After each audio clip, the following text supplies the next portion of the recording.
pessoal, estamos aqui com mais uma edição do nosso Tijolo Cast, o nosso programa aqui do Tijolo Hub, onde a gente sempre traz temas relacionados aí ao mercado imobiliário, construção civil. Estamos aqui hoje com dois especialistas aí, duas feras aí do mercado imobiliário, né, que tem, enfim, depois vamos falar um pouquinho sobre seus projetos aqui. O Anthony Ling, né, e a Luciana Fonseca. A gente vai ter uma conversa bem ampla aqui. Obviamente vamos falar um pouco de enchente também, não tem como escapar. Vocês recentemente fizeram também o congresso ali de cidades resilientes, né? E para começar assim, esquentar um pouco a conversa aqui, antes de vocês se apresentarem, eu vou ler um trecho aqui que eu achei muito interessante, que a gente pegou, que fala do conceito de cidades responsivas, né? Então, cidades responsivas são aquelas que conseguem se adaptar de forma eficaz e rápida às necessidades e mudanças que ocorrem em seu ambiente urbano. Esse conceito envolve a capacidade das cidades de responderem proativamente a desafios sociais, econômicos, ambientais, foi o que aconteceu agora, e tecnológicos, promovendo um desenvolvimento sustentável e inclusivo. Essas cidades utilizam dados em tempo real, tecnologia inteligente e planejamento urbano avançado para tomar decisões que melhoram a qualidade de vida dos cidadãos. Elas são projetadas para serem flexíveis, resilientes e centradas nas pessoas, garantindo que as respostas às crises ou mudanças não sejam apenas reativas, mas também preventivas e adaptativas. Em essência, uma cidade responsiva é aquela que coloca a experiência e o bem-estar dos cidadãos no centro das suas decisões, sendo capaz de ajustar continuamente para enfrentar novos desafios. Sensacional, tudo que a gente gostaria que a nossa cidade fosse. Bom, para abrir a conversa, eu vou pedir que cada um de vocês se apresente, né, e fale assim, um pouco da sua atuação, suas atividades e também correlacionando aí com o mercado imobiliário. E vou abrir assim, já com uma pergunta inicial, né, que, bom, a gente acabou de passar por uma enchente, uma catástrofe, né, gigantesca em maio, e eu queria perguntar para vocês o que vocês enxergam, assim, de quais foram os efeitos iniciais, né, dessa catástrofe na nossa cidade, né? Como é que vocês estão enxergando os primeiros efeitos que aconteceram? Vou abrir com o Anthony, então. Obrigado, Anthony, pela presença. Fred, e para todo mundo que está ouvindo, é um prazer participar do programa. Então, meu nome é Anthony, me apresentando. Eu sou fundador e editor do Caos Planejado, que é uma plataforma de conteúdo sobre urbanismo, e também sou arquiteto urbanista. Não tenho relação, digamos assim, profissional com o mercado imobiliário, mas assim, no estudo das cidades, ou no entendimento das cidades, eu considero que o mercado imobiliário é um fator a ser acompanhado, a ser compreendido, né, para a tomada de decisão no sentido de gestão urbana. Né?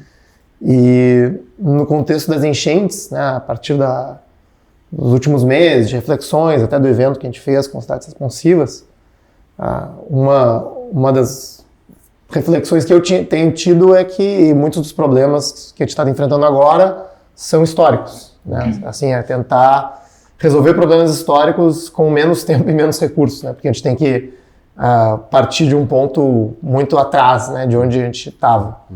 Então, a questão habitacional, né, Porto Alegre já tinha um problema habitacional muito, muito difícil, o próprio sistema de contenção de enchentes, né, a catástrofe só provou que estava deficitário, né, em várias frentes, de drenagem, de bombas, né, de alerta emergencial também, né? Comunicação, de monitoramento, né? Então, acho que são vários pontos que tinham sido deixados para trás, né? Que talvez, assim, na melhor das hipóteses, né, tenham nos acordado, digamos assim, né? Tenham nos ajudado a nos dar conta de algumas prioridades que foram deixados para trás historicamente. Sim, e o quanto a gente estava, né, vamos dizer assim, exposto a isso sem sabermos, né? Acho que a gente está há muito tempo aqui no bairro, né? muitas gerações já empreendendo aqui e sofrendo, né, com esses efeitos, não só de enchentes, como a de 41, que foi muito parecida, né, quando a gente olha os fatos históricos, mas também com as chuvas, né, que são coisas mais corriqueiras, né, onde a gente enfrentava problemas aqui, principalmente a questão do bombeamento da água da cidade, enfim, que eu acho que agora a gente, olhando o lado bom, se é que tem algum lado bom, a gente poder ter agora um interesse público, social, econômico, político, para resolver enfrentar isso, né? Eu acho que, eu falo que na lista de prioridades, eu acho que do prefeito, do próximo prefeito, vai estar em número 1, com certeza, essa questão, na frente talvez de construir uma escola ou outras coisas, né? Ou arrumar uma rua, né?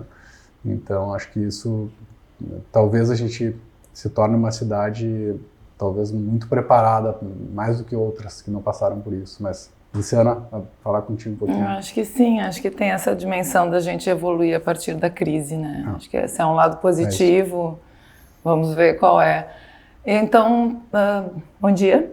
Bom dia para o Antônio também, obrigada pelo convite, é um prazer estar aqui falando sobre esse tema que, no fim, é o que envolve a nossa vida, né? A gente vive esse tema aqui de uma forma muito abrangente. Eu sou arquiteta também, sou doutora em urbanismo, né, fundadora e sócia ali do Instituto Cidades Responsivas, diretora também. E, bem, eu acho que já começa a falar, me apresentar um pouco mais na dimensão de situar a fala, assim, né, quem é que está colocando aqui para vocês. Eu sou uma pessoa que, há alguns anos atrás, ali, acho que uns 6 anos atrás, resolveu criar uma escola, que foi a Escola Livre de Arquitetura, justamente por entender que precisava um protagonismo maior no pensamento da cidade, de forma sistêmica, envolvendo a dimensão da arquitetura e do urbanismo, né? Então, além das questões políticas, que são intrínsecas à natureza da cidade, a gente sabe, e eu não estou falando de política partidária, eu estou falando do sistema que é a cidade, a gente precisa também ter um olhar que vai ter esse cuidado de entender a cidade como um sistema causal a partir da ótica da construção, né, das peças urbanas, que são as infraestruturas, que são as edificações, que são os espaços abertos, etc. Então, eu acho que o evento que a gente viveu, assim, ele coloca muito em pauta a emergência mesmo, né, da cidade responsiva. Daí eu vou puxar o tema aqui que a gente resolveu conversar e que foi o tema do texto de abertura aqui do episódio, né? Então, quer dizer, se tem algo aí que a gente possa devolver como resposta, né, que ele seja em tempo da gente suprir as necessidades para os nossos próximos momentos, né? Então, a condição acho que de responsividade, assim, ela tem essa questão de dar respostas, né, na própria etimologia da palavra, assim. Mas o desafio maior é a gente dar a resposta em tempo em que a gente precisa. Eu acho que isso é uma pauta importante que eu venho observando, né? Quer dizer, a gente perceber as ações, a gente ter dados para isso, subsídios, inclusive preditivos, né? Como é que a gente pode ter um sistema preditivo para né, enfrentar uma catástrofe a partir dessa? Isso é possível de fazer. Né? O tema mesmo é a gente conseguir responder concretamente. E aí a gente vem na construção da cidade. Então, assim, uma resposta, né, a gente pode ficar aqui falando teoricamente sobre a história também, né, discorrendo uma série de opções, mas acho que o desafio é a gente ser responsivo em tempo real e de forma concreta, né? Pegando esse gancho, assim, eu acho que a gente, com toda essa catástrofe que ocorreu, a gente está num período de muita incerteza, né? Inclusive para fazer investimentos, né, imobiliários. A gente está muito falando aqui com o mercado imobiliário, o pessoal que atua aí na ponta. Também, obviamente, uma série de empresas sofreram, inclusive a gente está aqui hoje, né, falando do Instituto Caldeira, num bairro que essencialmente é ocupado por pequenas indústrias e algumas empresas, né, e também uma parte residencial, que a gente teve 2,20 metros aqui de água, né, então por cerca de 30 dias. Como é que tu enxerga, assim, que tipo de resposta o mercado e como é que a gente faz para voltar a atrair, né, vamos dizer assim, vontade do investidor, né, e do empreendedor de continuar aqui, né, e acreditar na cidade, né? Eu acho que tipo de ação pública tem que ser tomada nesse sentido e que tipo de ajuda privada, né? O Anthony até montou o fundo, né? A gente conversou já sobre isso, acho que foi uma questão, né, do privado, tentando de alguma forma acelerar esse processo de retomada de confiança. Sim. Mas como é que vocês enxergam, né, pegando o teu gancho aí já, do poder público, né? O que é melhorar essa resiliência, esse sistema, né, de proteção? É isso? Eu acho que sim, né? Eu acho que as infraestruturas de paisagens, as infraestruturas em função de um DIC, né? Essas infraestruturas pesadas, elas são, né, de responsabilidade realmente do poder público. Mas eu vejo, e eu acho que daí já sai como aprendizado do que a gente viveu agora em maio, né? Que é inevitável, aliás, fundamental, né? A gente constituir uma lógica multi-agente para construir, inclusive, essa sensibilização que você fala aí, né? Como é que a gente vai aquecer o mercado? Como é que a gente vai fazer com que as pessoas vejam valor nesse espaço? E a gente mesmo no evento, né, Anthony, que a gente viveu ali do Cidades Responsivas, que a gente trouxe várias camadas de agentes para falar, técnicos, o pessoal envolvido, né, no sistema de planejamento, os empreendedores, o pessoal da academia que está estudando o tema, etc. Precisa de uma coesão, precisa de um imbricamento entre essas criaturas, né? Eu acho que isso assim, já está melhor do que já esteve, tá? Assim, olhando numa ótica positiva, num olhar assim, realmente resiliente das coisas. Eu acho que a gente alcança um momento em que a gente tem já, inclusive, instrumentos vinculados ao planejamento que possibilitam que a gente possa ser mais propositivo, e aí entra o mercado, né? Como é que a gente vai criar essas brechas necessárias, né? Como é que a gente vai criar um sistema azeitado o suficiente para que o mercado tenha essa condição de agir, de ser propositivo e seja sensível também a essa ótica, né? Da cidade, então, de uma cidade que tem que ter uma condição ambiental, né, bem alinhada, que tem que estar vivo nesse sentido. Então, acho que a condição multiagente é fundamental e as oportunidades de ação que envolvam todos esses agentes, sociedade civil organizada também, né, é um desses agentes aí. Acho que fundamentalmente é isso, né? Bom, olhando um pouu para fora, né, Anthony, assim, para a gente não ficar só no problema, né, aqui que ocorreu. Eu sei que tu é uma pessoa que pesquisa muito, né, e a gente já conversou sobre isso, Dinamarca, enfim, algumas referências lá de fora. Como é que tu olhando assim para cidades aqui, para a nossa cidade, para cidades brasileiras talvez, que tipo de exemplo, né, a gente pode usar lá de fora? E a gente falou um pouquinho antes aqui sobre o plano diretor, que nesse momento está parado em Porto Alegre, mas que vai voltar a ser conversado no ano que vem, após a eleição. Que tipo enfim, tendências ou, enfim, exemplos a gente tem lá fora, que a gente pode trazer para cá, talvez até via a própria discussão do plano diretor, que podem, eu escuto muito falar isso, que um plano diretor pode destruir uma cidade, né? E Porto Alegre, eu já vi várias palestras sobre isso, vocês podem falar um monte aqui sobre isso, mas o que a gente pode fazer melhor, então, que a gente vê lá fora, né? Eu queria ouvir um pouquinho sobre isso. Eu vejo às vezes uma tentativa de pegar cidades exemplo, né? Às vezes eu pergunto, mas qual cidade seria um modelo para Porto Alegre? Né? Ou qual cidade seria... E eu tenho muita dificuldade em trazer esses exemplos, porque cada cidade tem problemas muito particulares, né? E nem toda cidade acerta em tudo, né? Na grande maioria dos casos, assim, essa cidade fez este aspecto do planejamento urbano ou da gestão urbana bem, né?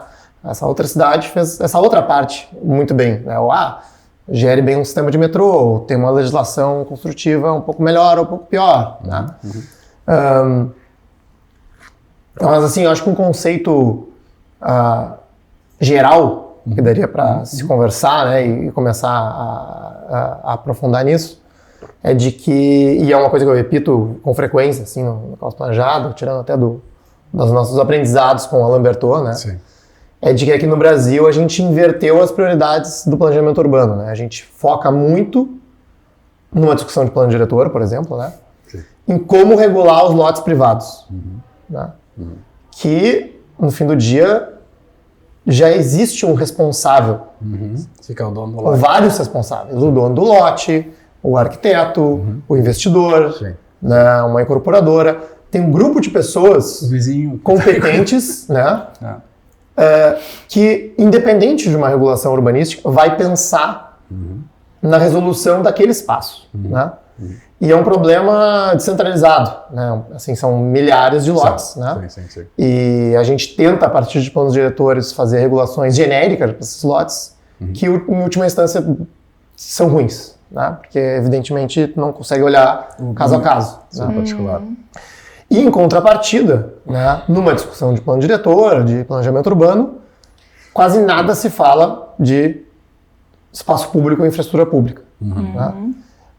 E se a gente pega assim, as grandes responsabilidades, né, pegando o tema anterior, né, de o que o poder público deveria ou poderia estar fazendo agora, né, a gente entra nesses pontos que foram negligenciados. Né? Ou seja, a conectividade da cidade com a sua região metropolitana e com o Estado, né? O Transurb, as redes de ônibus e a conexão metropolitana, que até hoje em Porto Alegre é uma deficiência muito grande. Caos. Né? O caos no A própria caos. regulação das concessões de transporte coletivo na cidade, a qualidade das calçadas, a implantação do plano cicloviário, né? A qualidade dos parques, o sistema de drenagem, né? São assuntos de responsabilidade única do poder público. E quando a gente discute um plano diretor, por exemplo, eu não me lembro de a gente discutir nada disso. Né? A gente discute A altura, quantos andares tem que ter um prédio no bairro Boa Vista, sei lá, uma coisa assim, ao meu ver, é muito pequena, né? ou pouco relevante para o debate urbano da cidade como um todo. Perfeito. Eu queria pegar assim, eu acho que realmente a gente foca muito na regulação do privado, né? Eu estou entendendo que hoje a gente vai estar olhando para os espaços comuns, onde todas as pessoas utilizam. E queria assim, te perguntar, assim, Luciano, um pouquinho assim, se a gente fosse construir um bairro do zero, assim, pegando, né? Que tipo de características tu trarias, né? Também tomando um pouco as referências que a gente olha das cidades que funcionam, um pouquinho de cada uma. Né? A gente fala, né, dessa questão de os conceitos, fachada ativa, né? A gente ter maior adensamento, a gente consegue atrair mais, né, uma cidade mais caminhável. Eu queria te ouvir um pouquinho assim, porque a gente tem um projeto aqui tá no entorno do Caldeira que está acontecendo, que é vislumbrando, né, a construção de um distrito, né, da inovação, enfim, com um conceito diferente. Como é que tu enxerga isso, né? Como é que tu faria a tua cidadezinha lá, teu Lego, né? Eu me divirto com isso, tá? Eu gosto bastante, aliás, é uma coisa que vira eu ia dizer uma cachaça, mas acho que não posso falar isso essa hora da manhã, né? Não pega bem, mas acho que é uma coisa que a gente acaba... Eu fico, assim, ansiosa quando vem essa pauta e, graças a Deus, consigo trabalhar com o que eu gosto. Mas a pergunta que eu ia te fazer era muito essa, assim, bairros planejados de fato são construídos, né? A gente tem bairros planejados sendo construídos por aí, em condições distintas, né? Então, em vazios que estão ali periurbanos, né? Em vazios mais inseridos, o que é mais raro, sobrepostos a outros layers já, né? Quer dizer, aqui, por exemplo, imaginar o lugar que a gente está, a gente iria construir em cima do construído, né? Construir no construído, que é um conceito também, às vezes mais desafiador do que a gente construir uma peça nova ali a partir dos modelos de operação que a gente acredita que possam funcionar, né? Acho que fundamentalmente tem esses temas que, né, já foram citados aí, da gente ter uma dinâmica latente, ativa, isso a gente sabe que a gente precisa ter, né, ter mistura. Eu vou puxar a Jacobs, né, com seus pontos lá para a cidade ter diversidade, vitalidade, mistura de usos, né, para a gente gerar pessoas diferentes no espaço. Isso é uma das coisas que o mercado às vezes tem dificuldade de produzir, né. Eu acho que daqui a pouco as coisas são muito setadas para um tipo de pessoas, assim, isso para a cidade nem sempre é o melhor, né. A gente misturar criaturas, a gente misturar peças de né, idades e estados de conservação distintos. Aqui dá para fazer muito isso, isso é bonito, né? Então a gente tratando desse espaço, tô olhando para cá porque tem uma foto, né, muito legal de onde a gente está, de outro tempo. Mas seria muito bom a gente conseguir segurar peças também de outro tempo aí, para que elas também, inclusive, além de configurar historicamente a paisagem, elas também tenham um valor tanto de uso quanto de valor de aluguel, por exemplo, distinto das peças novas. Né? Então, daqui a pouco elas são um objeto icônico pelo programa que elas vão atender, mas daqui a pouco tem uma peça ali antiga que vai possibilitar que uma criatura que tem um poder aquisitivo X possa viver ali diferente da Y que está vivendo do lado. Então, acho que a diversidade é desafiadora e ela é interessante para a cidade se constituir de forma geral, né? E, obviamente, né, Fred, a gente está numa onda aqui que eu vi o Javier Arpa falando na entrevista aqui no programa, no nosso evento que a gente fez. Perguntaram para ele, tem uma foto dele aqui na entrada da Tijolo aqui, né, com a marca dos 2,20 metros maior que ele, que é um homem bem alto, né, então tá ali colocado. E perguntaram para ele, a Bruna perguntou, como é que a gente vai lidar com as mudanças climáticas? Não chamando mais de mudanças climáticas, chamando de catástrofes climáticas. Primeiro a gente tem que entender e aceitar o problema, realmente ele existe, né, e projetar com o inesperado, projetar à frente a esses desafios aí.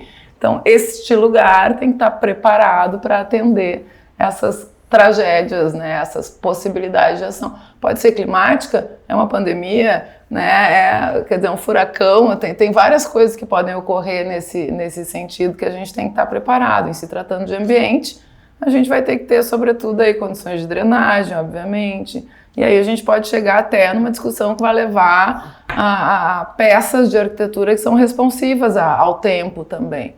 Então, quer dizer, existem muitas possibilidades de ação, né? Não, eu estava me lembrando da nossa conversa aqui do Caldeira, quando enfim, o Caldeira está reconstruindo o térreo ali, que foi todo afetado. E o Anthony comentou, né, da arquitetura resiliente, né, também. Né, de, enfim, criar, sei lá, a elétrica vai vir por cima, enfim, os móveis vão ser preparados para não sofrer. Claro, como é que você vai usar os térreos, né? Esses térreos aí, a gente sabe que a gente está numa área inundável, né? De leito de rio. A gente está numa área de leitos de rio. Então tem esse tema, a gente construiu em cima disso. E as nossas construções, daqui a pouco, elas deveriam estar adaptadas a essa situação que é ambiental, né? Que é da natureza do lugar, né? Então, teve uma das pessoas que falou, quando a gente comentou esse tema da arquitetura, né? Você imagina uma pessoa vindo daqui a 20 anos aqui no térreo, digamos que não aconteceu mais a enchente, ela levou, sei lá, 80 anos para acontecer, né? E vendo aquelas tomadas saindo de cima, por que aquilo ali está feito daquele jeito, né? Porque parece uma coisa de maluco, né? Sim. Mas logo que a gente sofre o impacto, a gente acaba fazendo isso. E também a gente não sabe agora, né? Essa que é a verdade. Quanto tempo vai É a onda da adaptabilidade, né? Que era o sistema ser adaptável. É o tal do que eu ando falando, né? O darwinismo urbano. Como é que a gente gera uma dimensão de adaptabilidade no próprio corpo que é a cidade. Como se ela mesma pudesse responder. A gente sabe que ela não vai existir sozinha, né? Ela vai existir a partir do mercado que vai lá, né? Somos nós. Toda e qualquer criatura que habita esse espaço é mercado, né? Você estava falando da marca do tijolo. A gente tem uma foto ali na entrada do DC, né, do estacionamento, que tem um quadro, não sei se vocês viram ali, um quadro grande da enchente de 41, o cara remando num barquinho na frente da fábrica, aqui onde é o Caldeira hoje. E aí ficou a marca da enchente nova. 24 em cima do quadro aquele, né? Então aquilo aí ficou assim... Para mim aquilo ali é também um retrato de incompetência, né? Eu falo, porque a gente poderia ao menos ter evitado um pouco isso, talvez, né? Tendo sofrido, como naquela época deve ter sido, né? E a gente simplesmente passa o tempo, a gente esquece. Eu imagino lá os governantes, né? Essa linha de custo aqui, sei lá, manutenção do muro da Mauá, corta isso aqui, não vai acontecer mais. E a gente é assim, né? E é um custo, a gente viu ali no evento, teve um professor, não me lembro o nome dele agora, mas uma criatura que estuda isso, e ele mostrou umas tabelas ali, uns números que eu fiquei chocada do custo que tem versus vamos dizer, a oportunidade do acontecimento, né? Então, daqui a pouco ali, na hora de fazer escolhas, né? É outro tema que é tudo sobre fazer escolhas, né? Em termos de cidades responsivas ou mesmo inteligência, outro dia eu fui dar uma aula sobre a diferença de cidade responsiva e cidade inteligente. Fui na etimologia das palavras, até foi bom para mim, entendeu? Eu estudar bem isso. Mas o conceito de inteligência é inter, né? Ali a parte do inter é inter e escolhas, né? Então, estar entre escolhas. Quanto melhor as escolhas que você faz, né, mais inteligente você pode ser. Então, essa cidade inteligente vai ter que saber fazer essas escolhas aí. É isso. Bom, eu queria puxar o nosso segundo tópico aqui, que é tecnologia e resiliência urbana, né? E todo mundo que nos acompanha sabe que a gente fala muito de inovação, né? Startups também, e aí direcionar um pouco para o Anthony, né? Assim, eu acho que até o Alain Bertot falou um pouco de dados daquele dia da palestra dele lá. Como é que tu enxerga, Anthony, né? A tecnologia moderna contribuindo para tornar as cidades mais responsivas? Como é que esses dados ajudam a cidade a se prevenir, se moldar, né? Se organizar melhor? E já juntando um segundo tema, assim, o que tu vê como oportunidade, né? Para quem quer empreender, né? Acho que tem muito empreendedor que nos acompanha aqui que quer montar seu próprio negócio baseado em tecnologia, que acompanha o mercado imobiliário, e a gente, né, como é que esses dados, né, essa coleta de dados, que hoje é possível ser feita de diversas formas, pode contribuir para ajudar a cidade e para empreender, né? Queria te ouvir um pouquinho nisso. Olha, tem muita oportunidade porque tem muito dado hoje, né? Então, pegando, por exemplo, a área de transporte, né?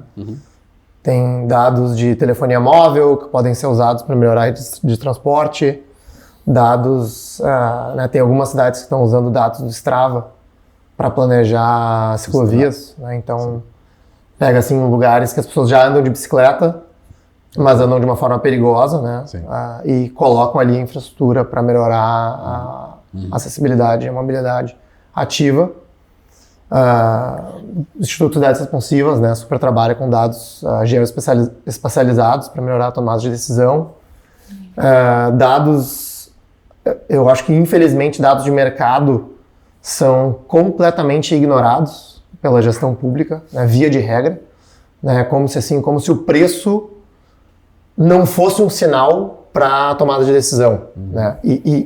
Ou deveria ser, né? Ou seja, se uma região está muito cara, né? Ou está muito inacessível a moradia, né? Ou se uma região está muito barata por fracasso total de uma determinada região, né? Isso é um sinal importante para um gestor público agir de alguma forma, né? Então, assim, cidades que historicamente tem uma gestão urbana mais competente, né? E aí desde uma Hong Kong e Singapura até Buenos Aires, né? Que não precisa ir tão longe, né? Tem indicadores de preço de mercado que são acompanhados pela Secretaria de Planejamento, né? Então assim, tem muita oportunidade, né? Mas ao mesmo tempo o que eu tenho repetido muitas vezes é que os maiores problemas não dependem necessariamente de dados, né? Ou de grandes tecnologias mirabolantes, né? Assim, arrumar uma calçada, né, é só uma questão de priorização, né? Não precisa, você está todo mundo vendo ali não, o buraco, aquele buraco que a gente passa todo dia, assim, né? Ou um projeto sério de urbanização de favelas, por exemplo, né? Eu acho que tecnologias de georreferenciamento, de fotografia de satélite, isso tudo ajuda, né, facilita o processo, mas tem lugares que conseguiram avançar isso, né, há muito tempo já, com muito menos tecnologia de ponta, digamos assim, né, e usando metodologias, digamos assim, tradicionais de planejamento urbano. Então. E o que a gente pode fazer quando a gente vê que uma região não funciona, né? Por exemplo, que o preço está defasado, e a gente vê assim, até o próprio Quarto Distrito, né, falando como um exemplo, aqui existe toda uma infraestrutura pronta de cidade, né? Enfim, esgoto, eletricidade, é relativamente próximo da cidade e de alguma forma existe uma dificuldade, né? A gente conhecendo e frequentando sabe um pouco, né? Enfim, acessibilidade, tem alguns problemas aqui, né, estruturais, O que pode ser feito, né, Antônio, com o gestor vendo esse dado de que uma região... Bom, tem uma questão, acho que talvez momentânea de conectividade, né? Então, o fato do Tresurb não parar aqui, que era digamos assim, um atrativo da região, né? Proximidade do aeroporto também, o aeroporto está fechado, bom, e agora, né? Então, tem muitas incertezas, a própria incerteza em relação a enchentes, né? Acho que isso assim, são agravantes em cima de um problema original, né? Ou seja, o empreendedor que estava aqui ou que estava pensando em investir aqui tem pelo menos essas 3 grandes questões, né? Bom, quando será que vai abrir o Transurb? Não sei. Quando será que vai abrir o aeroporto? Não sei. Será que vai inundar de novo? Não sei, né?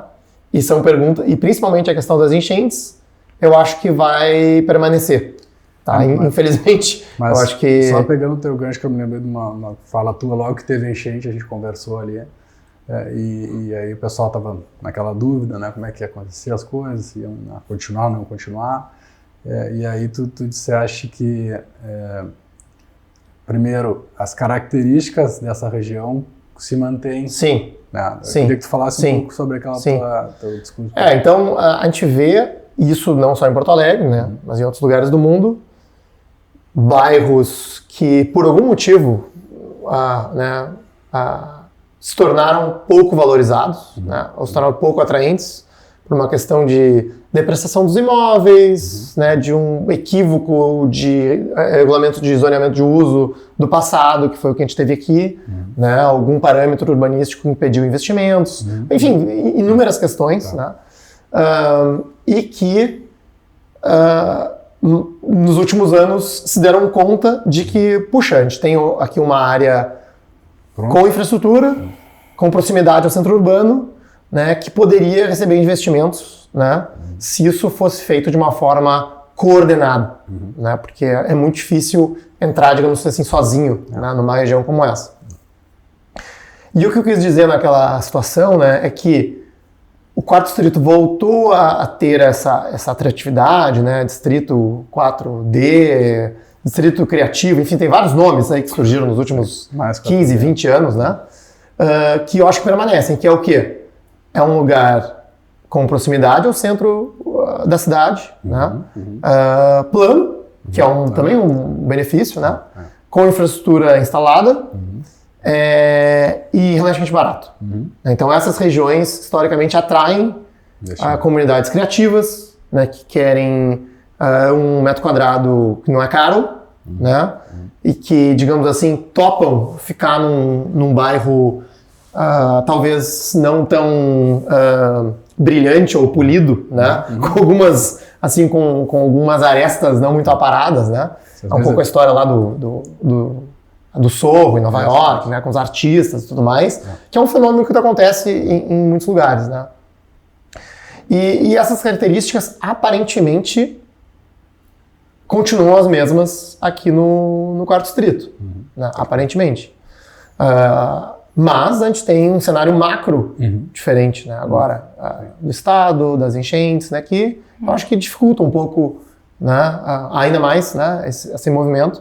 Mas sim, né? Eu acho que as características originais seguem lá. Legal. Luciana, eu falei um pouquinho aqui de tecnologias, startups. Eu sei que vocês têm lá a Place lá, né? Eu queria que tu falasse um pouquinho, assim, tu que está mais envolvida ali também, deve te envolver. Trazer que tipo de soluções assim estão surgindo, né? E se puder falar rapidamente da Place também, para a gente, eu acho que são, né, o pessoal do mercado imobiliário, enfim, a gente pode estar aqui conectando também. Sim, acho que sim. A gente trabalha muito junto, né? A plataforma ali com o Instituto, né? A plataforma é realmente a tecnologia que gera algo fundamental quando a gente trabalha com dados, que é a dimensão palatável deles, né? Que é hoje eu vou explicar com figurinhas, né? Então, quer dizer, ali a gente tem uma interface muito amigável para uma leitura abrangente, quer dizer, qualquer criatura vai olhar ali um mapa de mercado, por exemplo, que a gente pode colocar dentro da plataforma, em camadas, né? e entender onde é que está a maioria dos lançamentos, que tipo eles são, quanto é que eles custam, as características, onde é que estão as lacunas, em que sentido esses lugares são atendidos por transporte público, ou por hospitais, ou por escolas, ou por equipamentos, etc. Então, entender a dimensão vocacional desse lugar fica muito mais rápido, muito mais simples, muito mais acertado, né, a gente fazer isso. Então, a plataforma e o Instituto trabalham muito como assim, a consideração da gente organizar, e aí o Place entra muito bem com isso, né? Possibilitar uma gestão de dados, né? Que pode levar a uma governança quando a gente vai pensar na dimensão pública, inclusive, utilizando a plataforma. Conseguir fazer a manufatura dos dados, né? Ter aquelas planilhas de Excel ali postas num desenho dinâmico, que é outro tema fundamental. A gente não pode mais desenhar estático porque as coisas mudam muito rapidamente, o mercado inclusive, acontece tal coisa, uma inflexão em cima de algum espaço, um acontecimento, aquilo ali se mexe, a gente tem que conseguir ler, né? Então, a gente tem trabalhado junto com eles e o Instituto como uma inteligência urbana que vai interpretar e devolver, né, as soluções a partir daquela leitura. Então, por exemplo, o índice de acesso habitacional que a gente desenvolve, eu acho que tem tudo a ver com o que o Antônio estava falando antes da gente conseguir ler o mercado da cidade em uma dinâmica de movimento, né? Uma ótica simples, vai cruzar quanto a pessoa ganha com o valor do imóvel, vai ver quanto ela está colocando ali para compra de um imóvel, né, habitacional, para compra de uma habitação, entendendo que 30% é o valor que deve ser colocado, e aí a gente vai enxergar, né, as cidades que as pessoas estão botando lá 70%, como Florianópolis, 71% custa eu comprar uma habitação em Florianópolis. Cidades turísticas têm isso muito elevado, Porto Alegre bem menos, bem mais perto dos 30%. O que isso indica para o sistema de planejamento e para o mercado? O mercado vai olhar onde tem mais demanda, né, e vai tratar de constituir oferta. Então, já ajuda a gente a ter um direcionamento mais acertado. Planejamento vai entender, cara, se está muito caro isso aqui, eu também tenho que equilibrar esse sistema de oferta e demanda. Eu vou aumentar o índice, né, eu vou criar zonas de expansão, eu vou trabalhar com a habitação social. Então, toda aquela discussão que é retórica, infinita, que eu acho que é calcanhar de Aquiles de sistema de planejamento, se fala muito, e a ação concreta, né, nem sempre ela acontece, ela passa a ser medida por dado, né? Então, quer dizer, se não é o Fred que está dizendo, nem a Lu, nem o fulano que está dizendo, precisamos, né, criar mais índices, aumentar os índices. Tá, mas por quê? Mas é quanto esse aumento? Mas é onde? Tá, olha aqui, ó. Sim, né? Não, então, assim, não fica só aquela conversa também que tô aumentando o índice para dar mais lucro para a empresa que está construindo. Perfeito. Isso que eu digo, assim, eu acho que o caminho dos dados, tomando o que vocês estavam conversando antes, eu estava pensando, fazendo um monte de sinapse aqui, porque é a libertação, entendeu? Tu ter uma ótica de planejamento e desenvolvimento urbano que lê a cidade a partir dos dados, que é o que o Place faz e que o Instituto interpreta, enfim, que a gente pode trabalhar a partir dessa ótica, é algo que pode atravessar mandatos, né? Pode atravessar administrações. Então, quer dizer, não é referente a uma criatura, é referente a uma terceira pessoa, que é a cidade. É ela que está dizendo. Eu queria falar um pouquinho das oportunidades, né? Que a gente conseguisse conversar aqui, nós três, um pouquinho sobre isso, assim, porque trazendo até alguns dados assim, que estão acontecendo, né, no mercado, por exemplo... Enfim, logo que teve enchente, aumentaram muito o número de locações. Obviamente, algumas pessoas ficaram até sem local, tiveram que locar. Né? E a gente até vê esse índice, não só falando de enchente, daí falando em Brasil, onde o Brasil ele é muito defasado nesse sentido. Né? Acho que é em torno de 14% das pessoas alugam, né? Então a maioria ainda tem a sua casa própria. E, sei lá, nos Estados Unidos isso vai a 40%. Talvez não esteja tão correto esse dado, mas é muito maior que aqui. Isso pode ser uma oportunidade, né, para as pessoas investirem, né, em moradias para locação, por exemplo. Né? E a gente vê, por exemplo, um movimento começando aqui em Porto Alegre, São Paulo já mais acelerado, de construção de estúdios mobiliados, enfim, até porque o preço do metro quadrado vem subindo muito e as pessoas estão tendo muita dificuldade. O nosso país tem um juro alto, né, um juro crescente ainda. E é cada vez mais difícil a pessoa adquirir o seu próprio imóvel, apesar de culturalmente, né, ter uma certa dicotomia. O brasileiro quer ter o seu próprio imóvel. Ele não tem a cultura do americano que não se importa, entende que a alocação ela é muito mais sensata do que tu, né, tu ter o dinheiro no banco. O americano prefere ter o dinheiro rendendo no banco e pagar uma alocação. O brasileiro, ele acha que está rasgando dinheiro. É uma questão cultural que existe, tá? Mas existe uma oportunidade para mim, assim, queria deixar a pergunta aberta, vocês comentarem, desse mercado crescer, na minha visão, né, tendo em vista esses pontos que eu coloquei. Que tipo de oportunidade vocês veem em termos de produtos imobiliários, tendo em vista, enfim, outras cidades, tendências e coisas que estão acontecendo no Brasil também? Bom, a questão do aluguel, pelo menos tendo olhado um pouco desse mercado em algum momento, seria bom ter uma oferta maior de aluguel, mas um juro alto nos prejudica. Exato. Porque o investidor no Brasil, o aluguel é um retorno a longo prazo para qualquer investidor, né? E a gente tem, digamos assim, um problema também até de mercado, né, em que a precificação dos terrenos ou das propriedades é fixada no modelo de venda, né, onde tu consegue, digamos assim, aproximar no tempo teu retorno, né, e aumentar as taxas de retorno, né. Então, assim, o modelo de aluguel provavelmente vai continuar sendo esse modelo tradicional que a gente vê pulverizado, né, de pequenos proprietários que alugam e tal, que não é muito eficiente, né, em termos de gestão dos produtos imobiliários, inclusive de precificação, porque muitas vezes são proprietários pouco sofisticados, né. A gente teve um breve período, né, de juro baixo no Brasil, onde parecia estar começando esse movimento de moradia para aluguel, mas foi, sim, mais um lapso, eu acho, né? Acho que ainda não está claro quando que esse movimento vai voltar. Agora, acho que uma oportunidade, aí eu não sei se eu chamaria de produto imobiliário, né? Mas de transformação urbana, né? É que eu acho que pela primeira vez a gente vê uma preocupação multipartidária, digamos assim, em dar uso aos imóveis vazios, né? Eu acho que tem a questão habitacional veio à tona nas enchentes, aliado aos dados do último censo, que mostrou um número acima do normal de imóveis vagos em Porto Alegre, e isso é um indicador preocupante, né? Eu diria até de fuga de investimentos e de atratividade da cidade, né? Uma taxa de vacância alta é preocupante para a saúde, digamos assim, da cidade, né? E, ao mesmo tempo, a gente tem poucos mecanismos, ou mecanismos muito ruins, de reciclar essas propriedades, né? Seja públicos ou privados, né? Tem custos muito altos nas duas esferas, né? E, pelo menos pela primeira vez, eu vejo uma vontade de, vamos facilitar isso de alguma forma, né? Porque tem gente que precisa morar, né? É difícil construir do zero, é mais rápido usar o que já existe. Como que a gente faz isso mais rápido, né?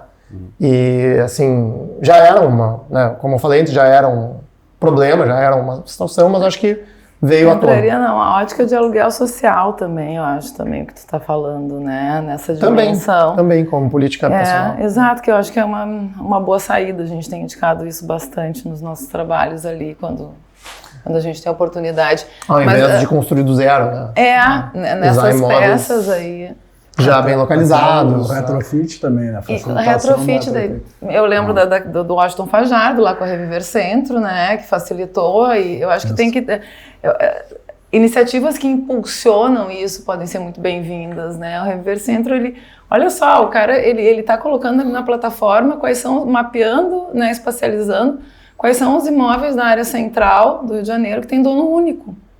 Isso por quê, né? Porque facilita um monte o mercado. Eu não quero entrar aqui atrás. Reduz a simetria de informação. Né? Então, assim, é uma informação, né, simples, que se ela está difundida, espacializada, ela pode se tornar um macroatrator de desenvolvimento nesse sentido. Eu acho que pegaria um gancho também aí, diferente, já numa outra ótica mais comportamental, E daí, num slice de população jovem, né, que é essa galera aí, que nativo digital, etc., é diferente da minha ótica lá, eu nasço ali de uma geração que vem baby boomer ali, quer dizer, precisa ter segurança, a casa, pegou o telefone carro. De escada. Mas total, né, peguei. Bom, fiz 24 anos de formada, Fred.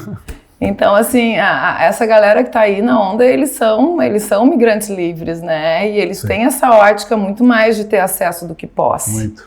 E esse lugar que a gente está aqui fazendo o podcast, o episódio aqui, eu acho que ele tem uma tremenda vocação para isso.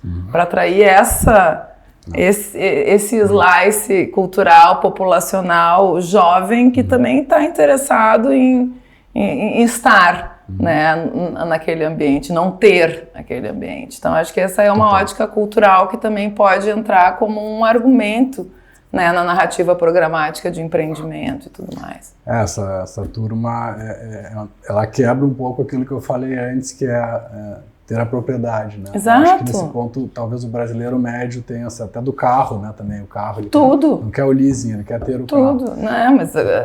Mas essa galera que está vindo tá mudando isso, né? Ela não quer ter amarras mais. Né? Não, mas que ter um carro só vai dar trabalho. Eu quero estar ali, meu interesse é estar ali. O meu sobrinho faz 18 anos agora, ele não tirou a carteira. Eu falei, foi a primeira coisa que a gente fazia era tirar a carteira. São outros os então valores. Ele não tá preocupado, tá andando de Uber por aí, tá feliz, não. Exatamente. Mas enfim, e tem um tema também que eu acho que também conversa com essa galera que está aqui na nossa última temática aqui já, que é a questão de sustentabilidade, né?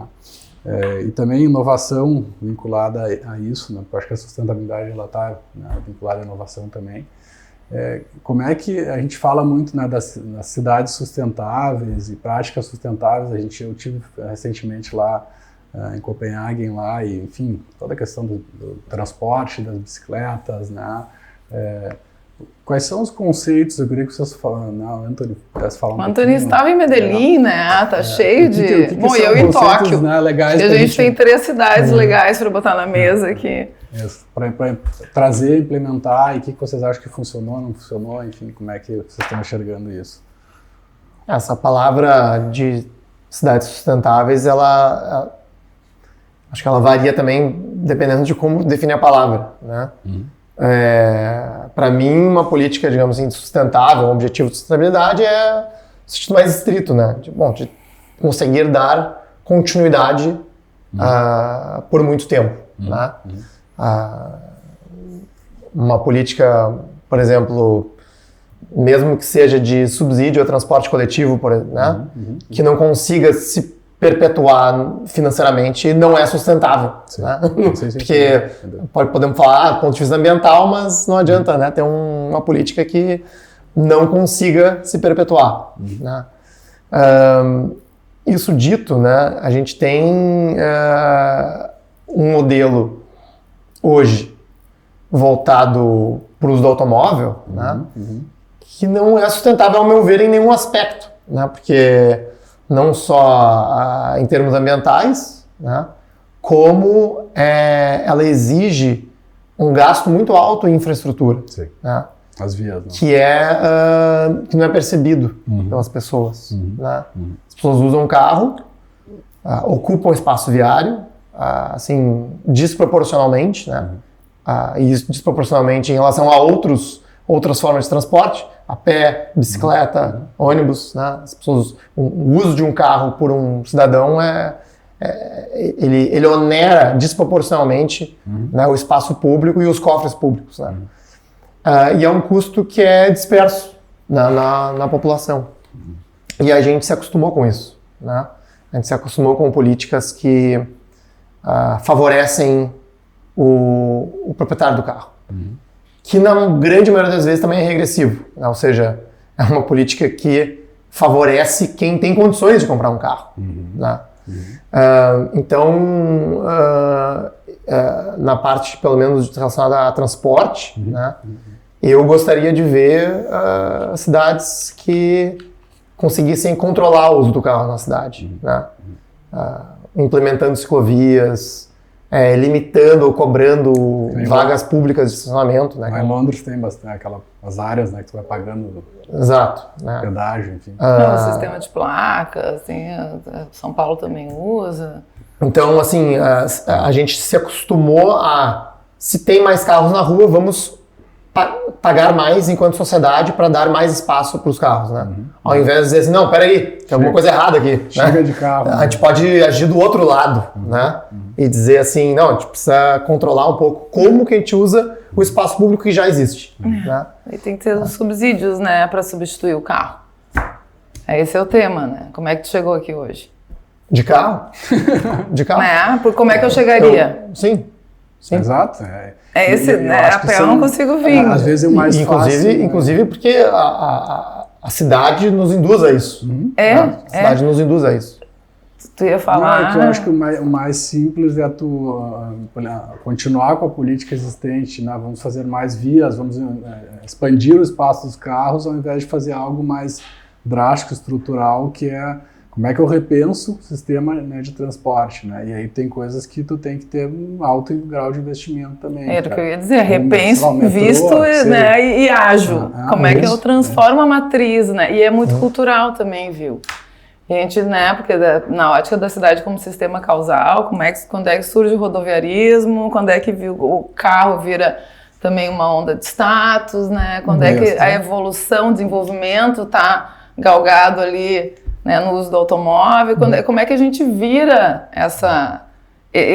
troca, reprograma o modelo de operação, né, o modus operandi, como é que a gente se reprograma. Tinha bonde, né? Os caras terminaram com bonde. Terminaram com bonde, e outro dia eu ouvi falar, eu ando com isso na cabeça porque a gente estava fazendo um estudo agora para Florianópolis, né, a gente tinha que chegar no norte da ilha, uma consultoria do Instituto. O transporte hidroviário é um negócio que cai de maduro, né?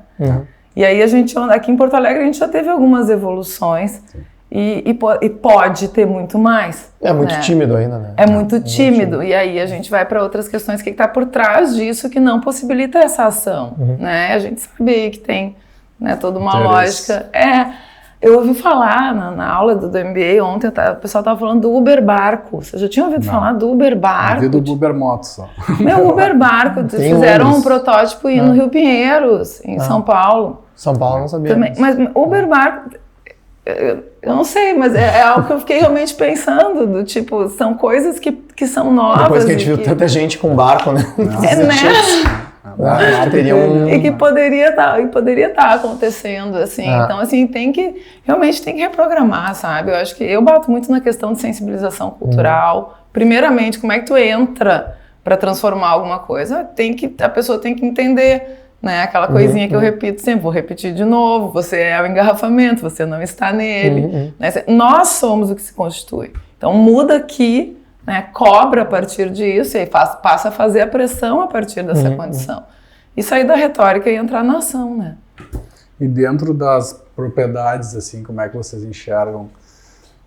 Que se fala muito ali, né? Uso sustentável também da propriedade, né? Uso inteligente, né? Enfim, tem uma série de conceitos aí, desde coisas mais simples como energia solar, ou utilização de condomínios, né, como fonte de renda para os prédios e áreas ociosas sendo compartilhadas. Enfim, a gente ouve aqui no Tijolo muitas soluções nesse sentido. Assim, eu acho que é fácil a gente ir para essas soluções mais tecnológicas, de sistemas, né? Mas, para mim, no fim do dia, esses assuntos de retrofit, né? Usar a infraestrutura já existente. Sim. Tu tem um custo menor, tu usa um espaço urbano que está ocioso, tu tem gasto menor em infraestrutura, em deslocamento, em recurso público, né? Dá uso a terrenos ou espaços em prédios que estão ociosos ou são ociosos, né? Então, já há tempos, né, eu defendo que as legislações não deveriam só dizer assim, eu quero que tenha fachadas ativas ou térreos com uso em empreendimentos novos. Porque empreendimentos novos vão ser quantos por cento da cidade? Sim, é nada. É nada. Né? Agora vai num bairro como um bairro recente, que foi construído com uma legislação que não incentivou isso. Petrópolis, Bela Vista, Rio Branco, Jardim Europa. O que a gente faz com esses bairros hoje? Nada. Tem assim... tem milhares de metros quadrados é tudo de carro, de térreos condominiais totalmente inúteis. Totalmente. Né? Se algum empreendedor entender que isso é um ativo valiosíssimo que está ocioso e conseguir dar uso para isso, né? Coordenando condomínios, passando algum tipo de legislação para usar essas áreas, é um ganho enorme em termos de eficiência e sustentabilidade. E melhora a vida das pessoas que vão usufruir disso, né? Porque a gente tem que se movimentar.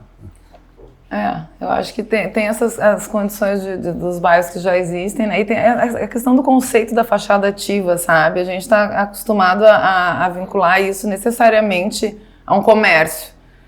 Mas eu acho que isso poderia não ser apenas isso, entendeu? Pode ter uma dinâmica de uso na fachada que não necessariamente seja comercial, pode ser do próprio condomínio. Poderia ser uma unidade. Poderia ser o salão de festas, poderia ser alguma coisa que está sendo usada ali, né, nesse edifício. E, de novo, é cultural, a criatura não quer que vejam, né, quer ter a restrição, acha que é mais seguro estar escondido. A gente estava falando sobre isso recentemente, alguns empreendimentos que estão surgindo com utilização do térreo já. Né? Enfim, tem aquele na Nilo Peçanha ali da Melni, que até que tem onde era o Febernat, eles estão construindo ali na frente da Enqual. E tem um outro ali na Cabral que tem o Zafari embaixo até. Nem sei qual é a incorporadora ali. Sim. Mas o pessoal comentando, mas eu não gostaria de morar com o Zafari embaixo. Então, eu adoraria, né? Eu também. Aí o cara, mas daí entra e sai de caminhão e pessoas entrando. Então, assim, também tem uma questão... Não é seguro, não sei o quê. Maluca, assim, que lógico. Que é super prático tu ter aquela infraestrutura embaixo, mas tem gente que não. Que nem você falou, eu quero a minha autonomia, eu não quero me misturar com o comercial e aí, quando a gente vai viajar, né, a gente vai para a Europa, caminhar lá. Acha lindo que lá tá tudo misturado. Tudo com Chicago, Nova York, enfim, Buenos Aires. Sim, é tudo com uso embaixo, né, uso misto, né? Então as pessoas é que a gente não tem o costume de morar com algo embaixo. A gente tem visto bastante nos empreendimentos novos, né, de bairros planejados, um contrato, um acordo no momento da compra mesmo ali, em que tu já vai dar a curadoria espacial do todo para o desenvolvedor ali, né, para manter essa narrativa programática ativa e etc. Inclusive, cuidar um pouco dessas peças, né, que daqui a pouco podem ser, daqui a pouco o cara vem aqui e vai botar aqui o que vai botar aqui? Algo vai realmente me incomodar ou não vai ter nada a ver com o meu ambiente? Fazer então, daqui a pouco ter uma narrativa, ter um cuidado, ter uma curadoria. Não necessariamente precisa isso, né? Em tese, deveria estar ali as coisas se acomodando, né, de forma geral. E em relação assim às propriedades que não estão sendo utilizadas, estão nessa vacância que tu comentou aí, Antônio, o que vocês veem como oportunidade? Porque assim, eu tenho um imóvel que está vago, né? O que é? Eu vou fazer um retrofit, eu vou reformar, eu vou me mobiliar, porque às vezes eu estou numa região ruim. O que tem de oportunidade dentro, né? O governo tem que criar um incentivo de, sei lá, não tributação para o cara poder baixar o preço do aluguel e conseguir. O que seriam ideias e soluções para atrair? Para atrair, para quem tem o seu imóvel vago, poder fazer alguma coisa. É simplesmente uma reforma? O que vocês enxergam nesse sentido? Assim? Ou não tem solução? Tem que... Eu escrevi um artigo uma vez que nem todo imóvel vazio é igual. Né? Ou seja, tem imóveis públicos de várias instâncias, né? Tem imóveis que têm problema de inventário, tem imóveis que têm questões relacionadas a incêndio, né? Legislação de incêndio que precisa ser atualizada, tem um investimento maior, ou preservação de patrimônio, né? A questão do patrimônio, até especificamente, eu acho que, pelo menos em Porto Alegre, deveria ter algum tipo de auxílio público, né? Porque, de fato, é uma exigência que o poder público está fazendo sobre o imóvel, para um suposto ganho público, né, que é a preservação daquele imóvel. Então não faz sentido um proprietário arcar com o ônus total de manter aquilo, né? E muitas vezes de uma forma imprevisível, né? O que dessa vez vão me exigir? Né? Ao invés de ter um protocolo claro e transparente de o que significa ter um bem inventariado ou com alguma exigência de patrimônio, né? Tem muita incerteza, né? Aquela coisa, incerteza afasta o investidor, né? Se eu não sei, se eu não sei, eu não quero nem chegar perto, né? Então, casualmente a gente está num imóvel aqui listado, que é uma figura única, sabe que tu paga o IPTU e tem que preservar, né? Não é? Sim. Então não devia ser um pouco ao contrário, né? Para ter uma atração, porque afinal de contas né, o dono ali também está constituindo uma peça histórica da cidade, né? Exato. Então daqui a pouco, como é que a gente estava pensando nisso, né? Como é que tu faz essas trocas aí? A gente acaba chegando numa gamificação que pode funcionar, entendeu? Tem que ter um troca-troca ali de, olha só, né? Se tu conseguir, me ajuda aqui que eu posso gerar algum tipo de produto imobiliário interessante que vai ter, né, mais acessível, não sei. Mas tem que ser criativo e tem que pensar coisas novas, né? A gente está muito acostumado a repetir o que a gente acha que está dando certo ou que é mais simples no modelo de operação que a gente tem. E não é, né? Então, acho que isso pode funcionar mesmo, a gente entender que algum subsídio, né, aqui se usa, né, o plano setorial para o quarto distrito pensava um pouco nisso, né, redução de impostos ali inicialmente para atrair. Então, como é que vai ser esse toma lá da cá para a gente trabalhar naquilo que eu falei no início, né, dessa manhã, na condição multiagente, para ficar, né, para estar todo mundo alinhado na mesma página, assim. E, sobretudo, de novo, a questão cultural, né, eu quero viver num imóvel retrofitado, eu quero viver o centro histórico, por exemplo, que tem peças ali, eu quero viver ali, não tem estacionamento, eu quero viver naquele lugar. Não. Vai ser caro manter esse edifício porque é caldeira ainda, tá? Então, para aquecer a água, eu vou pagar por isso. Como é que eu... Enfim, assim, né? É um sistema complexo que a gente vai ter que criar novos arranjos, né? O fato é que a gente se constitui ainda por um modelo de planejamento, e aí, no tocante à questão de patrimonial, acho que vale falar isso, que ainda vem lá do século passado, literalmente, né? Que ainda está na ótica do planejamento que veio do modernismo, etc. e tal, e que é absolutamente normativo, impositivo. Então, vamos criar condições mais propositivas. Eu acho que liberaria bastante, assim, um rol de atuação na cidade. Até não ter um plano diretor.